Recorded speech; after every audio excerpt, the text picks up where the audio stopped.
I've tried Capture One. It does have a couple of really cool features. Like you can basically select skin tones in all your images, and then do like certain things to skin tones, like That scalp sounds and skin. nice. Yeah, yeah, it's so cool. So Yeah, I haven't messed with Capture yeah, One either. I played with Photo Mechanic a bit, but not Capture One so much. yeah, yeah. I mean, I can't remember everything. It was a year or two ago when I was messing around with the trial version of Capture One, but there are a couple of definite upgrades that I saw there from what I remember, and I can see why people might use Capture One if they Yeah, were starting out especially there. if you started there, like that Yeah, just makes sense to you. but overall, none of these features were groundbreaking enough, or Is it not as good at like actually keeping track of your photos? Because I feel like that's where Lightroom really shines. Like it has it's database driven, and it keeps track of all of your edits and where everything is and stuff. Capture One in the last couple of versions has gotten a lot better at cataloging and keeping track of everything. I've read a lot of good stuff about that. Yeah, so maybe next year we'll be doing Capture One. Mm. No, No, no, it's not for you, huh? no. Sticking with Lightroom. So yeah, you're on that $10 a month payment, and Mm-hmm. if you stop that $10 a month payment, then you can't have Lightroom every month or whatever. And so that's Oh, they don't do that anymore. what. They don't do that anymore. You could probably buy. They don't upgrade the standalone versions anymore, Oh, so really? you can't really just buy it outright. So Right. So yeah, you have to be part of their yeah, ecosystem, which is so $120 a year or something, or yeah, 119. so I look at it like if I switch to Capture One, I would still want Lightroom to be able to access all my old edits still. So I have So yeah, you can't convert those to DNGs and bring them though? that's interesting. Maybe you could just bring your. I mean, they would look different in Capture One though, right? No, because if you changed them to GNGs, it would keep all the slider settings the same as long as Capture One knows Mm. how to read it. I don't know Yeah, about that I part. still want to be able to. So if my editing style changes in 2 years, then I want to be able to go back and re-update some like older images to that new editing style. Hmm. So I guess Yeah, at I that mean, maybe point, at if I some was in, point if you just jumped into yeah, Capture One, you're like, this is the beginning of my because you do it in 2 year cycles, right? This is the beginning of it. I'll switch to Capture One. Now's the yeah, time. That might make sense. But like, I don't know. I still like Lightroom. I haven't played with Capture One that much, so I don't it's really cool. know. You But should, I've been yeah. using Lightroom for so long that I'm just really comfortable with it, I guess I'd say. And like, since using it since version 3, like I've seen Yeah. it get better, and I know what features are Yeah, there, and I know but what to yeah, expect from it. if So. you're starting out, there's other great options. Like I've heard really good things about. I think it's called like Affinity Photo. Mhm. People starting out nowadays are probably just starting out with apps on their phone. Oh, And totally, yeah, yeah, yeah. yeah, or maybe Lightroom Mobile or something. And so there's it's not like it was maybe 5 to 7 years ago where there was one option. Now there's multiple options, and Yeah, it's great for really so. Lightroom too because Lightroom actually Yeah, has to because keep up. they have to innovate. Yeah, You thank can't God. just sit Yeah, back anymore. yeah, they can't.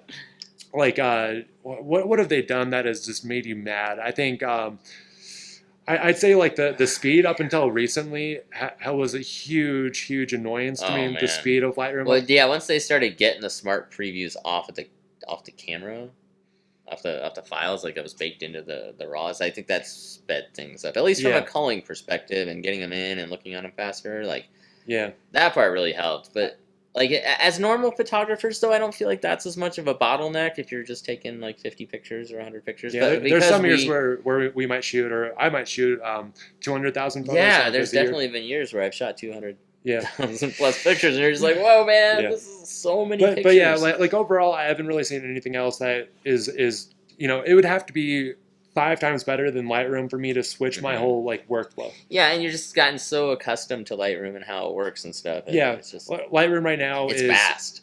yeah. It's fast for us. Lightroom right now is helvetic to me. It's Yeah, nothing. it's It's just what I'm used to. I'm just yeah. really comfortable with it, and it Yeah. works well. And I think I that don't think about it. It has everything that I need, and like I don't feel like I need more features. I Actually, think that if I was like more of a like if I shot more like for magazines, or I just had to create one or two really great pictures, I'd probably rely only on Photoshop, because I feel like Yeah. the biggest strength of Lightroom is definitely its cataloging.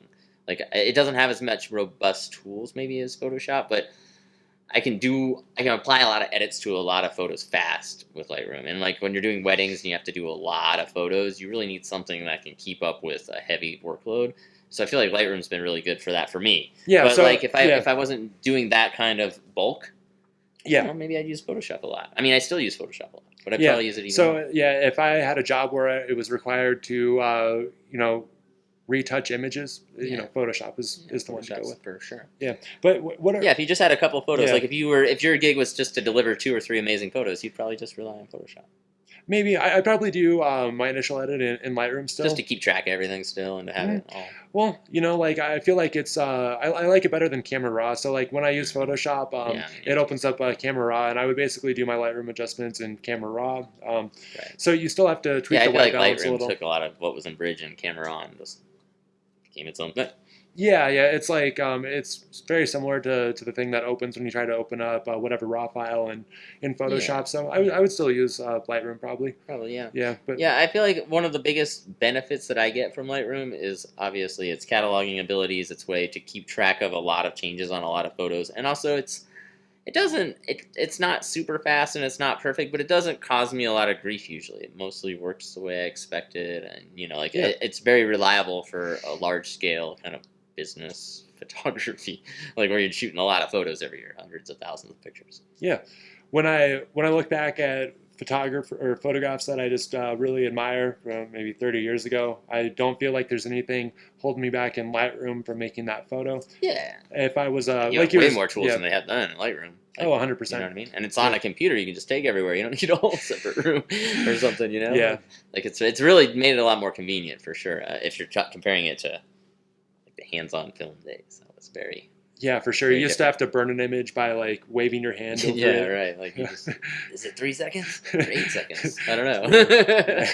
We might have to do this again. Yeah. But so let's say you're a beginner, hypothetical. Like let's just say we just started photography and we want to edit our first photo. When you open up Lightroom, what is the first thing you're gonna do? You open up your image and I'm gonna import. say, what on earth are all of these sliders and buttons for? Yeah, Like if well, it's your first yeah, time, there's a lot of stuff in yeah. there. There's Let's for do. sure. But How, if it's me now that yeah, I know how to use it and stuff, I'm always gonna mess with the white balance and the exposure first. Like I want to get that stuff kind of dialed in before I start messing a hmm lot with like hues or like the saturation and stuff like that. Start messing with the white balance or the whites and the dark, the blacks and the yeah, that kind of stuff. I want to wait until I get the exposure and yeah. white balance kind of So yeah, figured out on the so photo. yeah, import your photos, and then the first thing you want to mess with is usually exposure, and then Yeah, white balance. yeah, So those kinds of things. yeah, so shift your hues. If you are shooting in like a green grassy area, you can add more magenta to counteract that. If you like your images a little bit cooler, shift the blue slider, blue and yellow Yeah. slider over towards the blue. Shift it towards the warm if that's more your And style sometimes it's not about style; it's just about getting it right. Like when you're starting you out. just want, or not even when you're just starting out. You just want it to look like how it looked. Like you want the skin tones. Like usually, if I'm editing white balance and stuff on most of the pictures I have humans in them because of the wedding and the portraiture stuff. So like I'm always looking at the skin tones to base my white balance. I'm always like I want this to look as close to real as possible, and then maybe I'll tinker with other colors that aren't skin tone colors to make it look more ethereal or more like fantastic or more Yeah, different. and then we're on to the finer like kind of exposure adjustments. So Yeah. you have highlights, shadows, blacks, and whites, and so you can bring back the high key parts of the image with the Right. whites and the highlights, and then you can bring out detail in the shadows. That's typically what I use the shadows for. Um, Yeah, a lot of times, like, you'll shoot something and it'll be really, really hot, so I'll use that highlight slider maybe to bring it down so I can get more detail in really bright spots, or sometimes, like, I won't get as much detail in the shadows, so I'll bring the shadows up just so that I can see stuff in the blacks better. Yeah, Um, and then moving on from there, then you have a little curve dial too. A lot of the presets that I yeah. use have curve adjustments, and Yeah, so so the curve adjustments I think is like per photographer. I know some photographers who live and die by them, and like I don't really use them much at all. Like most of my settings are in the HSL settings, which it does basically essentially the same thing. It's just two ways to get it's there. more just sort of selective about which parts of the images that you're doing, and then Right, and it moves more on a curve. so now we're moving on from the curve to HSL. So HSL, yeah. what does HSL stand for? Hue, saturation, Luminance. and luminance. Yeah, Yeah, thanks for so putting me on the spot on that. Yeah, no, yeah, I but couldn't think of it off the top of my head, so I okay, was cool, like, I'll just great. ask Okay, Matthew. yeah, Matt will know. He'll Yeah. know. I knew through 2 and 3. Okay. Anyway, yeah, the HSL is basically the sliders that you adjust Yeah. all the So colors what do for. you use for? Well, it depends on what it is. So a lot of times, if I'm trying to fix skin tone, like I'll mess with the orange and the red, and sometimes the purple and magenta, and I'll maybe take out some saturation, or I'll add a little brightness to it to kind of skin tone look more normal. Sometimes like if I'll have like couples. But let's explain it just a little bit better to maybe like a beginner photographer. So the hue is going to be, for example, if you're in the orange hue, it's going to be whether the orange has a little bit more magenta in it or a little bit more green. Right. So it's like a different just hue of the color. Exactly. So you can Yeah. take like all the oranges that are in the photo and make them more green, as you're saying, or make them brighter, or make them darker. Or Yeah, and then the saturation is just going to take out sort of well, the saturation. I don't yeah, know it's how gonna else to make it less colorful. Right. Yeah. Right. So if you have like a one color in the photo that's dominating too much, you can take that out a little bit, something like that. Sometimes that'll happen, like I was just mentioning with a couple, and like their face will be a little red from the day because it's cold, or maybe they started drinking. Yeah. So like yeah, you can use that to Yeah, fix. and those then kinds of things. onto luminance. So you know, one example I have for luminance is a lot of times the skies are in the blue. So if your sky isn't quite dark enough or you can't see it or something, you can just bring Got the that. luminance down on the blue. Yeah, and get more Or sky. yeah, no, I bet you do this a lot too. I do, yeah.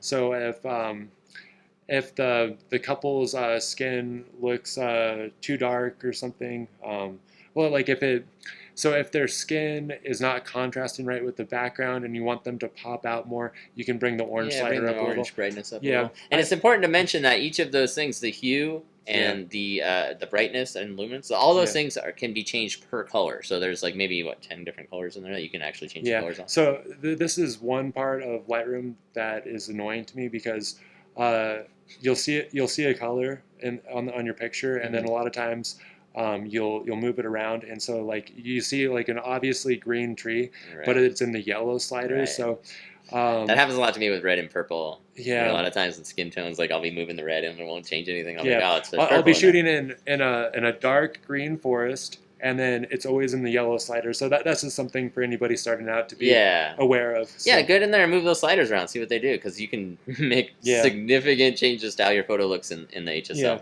Yeah. Do you ever mess with clarity? Oh, of course, yeah. So, I always feel like, for me, like clarity and contrast are like hand in hand. Like if I'm going to turn up the contrast, I'm going to turn down the clarity, and vice versa. If I turn up the clarity, I usually give it less contrast. I usually won't give both. That's so weird. I usually won't give it to both unless I'm doing something landscapey. That's so weird because we've never talked about this before. I've never seen you do this. When I lower the contrast in an image, I always bump up the clarity to like I just feel like they go 0.5. together. Yeah, it's because when you lower the contrast, the thing doesn't pop out as much, and so I might go to like +5 on clarity just to. But yeah, it's so weird that we both do that the same way. Yeah, I think that's. Yeah, I didn't really learn that anywhere. It's just it just looks right, you know. Yeah, 100%. Yeah. Yeah, but those sliders are very powerful, especially if you are like a lot of times I'll use the contrast and the clarity together if I'm doing like a detail shot, like a sparkly diamond or something, and I want to make it even sparklier and even more. So you can see like the lines in the diamond better and stuff. I'll crank both those up, but generally I won't. I do the same thing on ring shots. Like ring shots or detail shots or landscape shots, I'll turn them both up. But for people, I'll usually turn clarity down and contrast up. Yeah, and so if you're watching this and you're a beginner photographer, please don't go too crazy with the clarity slider. Yeah, there's definitely a limit on how far you should turn that slider for sure. I would recommend never going above 5. So just don't. And I rarely go like below -30. For me, like -30 is about as far as I'll go. I'll go that in my so I do local adjustments. Yeah, like on a brush, right? Yeah, using a brush.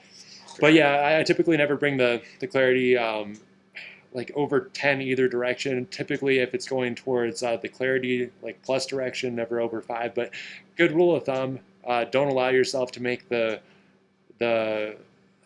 clarity mistake early on. So yeah, it's easy to get kind of carried away with the clarity. Like it looks so sharp now, but it doesn't. Have you seen the new slider that's right next to clarity in the newest version of Lightroom? Saturation?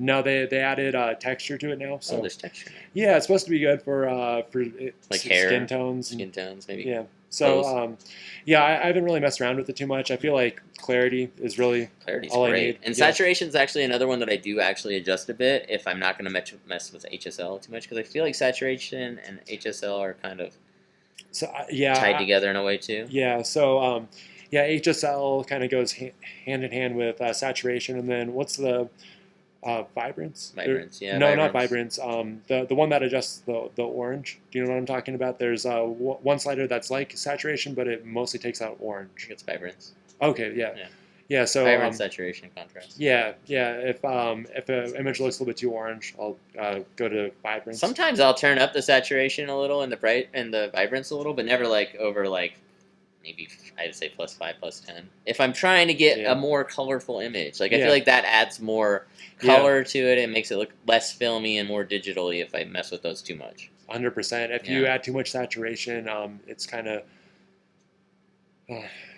Yeah, you could go too far. Like you could really make people's skin really orange, or you could like really make it look yeah, artificial. yeah. That gives me a headache just like thinking about the saturation slider just pushed up to like 30 because I can't even remember the last time I ever brought my saturation Yeah, slider I up. never go over 5 or 10 like that. For Yeah, me, that's like it's saturated. I got my yeah, saturation in there. But I mean, there could be ways to use it creatively that I just don't know, and I'm sure there's other yeah, photographers that make it look amazing. Just for me and my style, I just try not to yeah, yeah. And it's take it style too far. specific. Yeah, totally. Do you ever do anything in camera calibration? I don't do too much in camera calibration nowadays because a lot of the stuff that I want to do is applied to the raw converter Hmm. from Fuji, the presets Yeah, I have, But I used to, for sure. I would yeah. mess with it more The especially in the Canons. Yeah, so on Canon, I thought there was a cool little thing you could do in the camera calibration where you could like make the oranges kind of pop a little bit more and bring out. It was like a hue underneath the orange that I used to use, but other than that, I used to have presets that did not use camera calibration, and so I could keep the same presets and then use the camera calibration to calibrate my Pentax 645Z to my Canons. Down there, since Right, like so you can nothing just was kind of keep touched it on all my the same. initial preset adjustment, but now and so yeah, like I have like I When you shoot preset the same camera, yeah.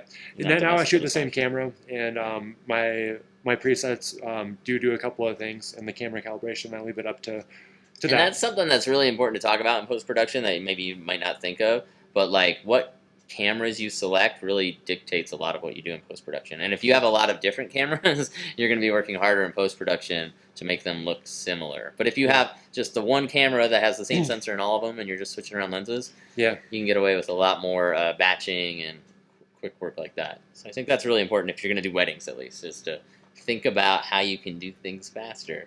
100%. Yeah. So are there any other sliders that we haven't gotten over? Well, there's a lot of other stuff like that's in there that's in different sections, but I feel like for the actual photo itself, that's most of what you do, except for maybe some cropping and transforming and messing with the perspective a little. Like I find that I'll use the perspective auto stuff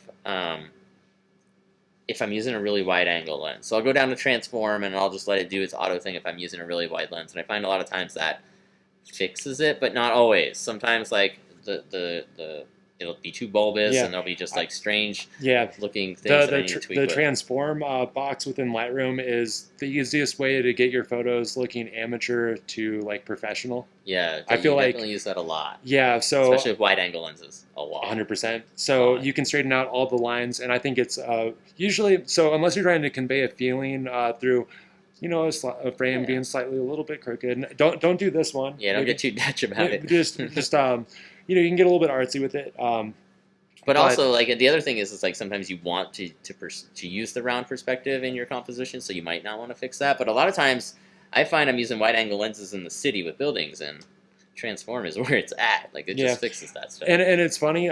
So I use this tool more than just about anything else in Lightroom, and I have a habit of shooting down on my clients because I'm tall, and Yeah. then also shooting this way a little bit. Mhm. So if I'm editing something in Lightroom, I typically know like -5, -3.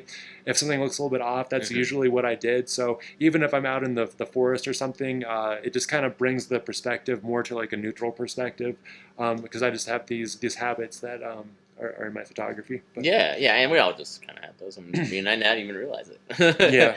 But yeah, that so I definitely use that quite a bit, and I would say that Oh, I also use some other stuff in that section. Like I usually will try to use the calibration stuff to fix maybe some chromatic aberration, some purpling, stuff like that. I'll Yeah. use So that what is slider. chromatic aberration?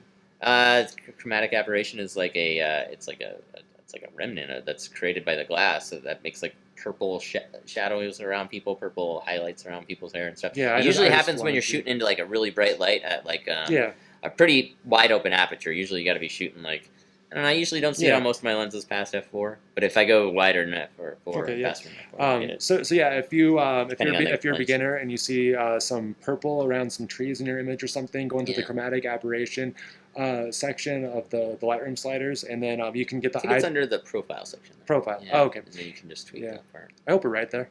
Yeah, it's not in front of me, so I can't say. But Yeah, but grab the eyedropper tool and then bring it up to the spot and try to find it with the eyedropper tool. Sometimes the eyedropper doesn't always work though, so and sometimes you have to be careful because if you have like your clients or your subject right there in the light and they actually have chromatic aberration around them, you could like desaturate part of their face, and like in those instances, I'll usually leave it as opposed to making part of their face gray or something, like, you know what I mean? yeah, and so you got to be really aware of what you're using it for.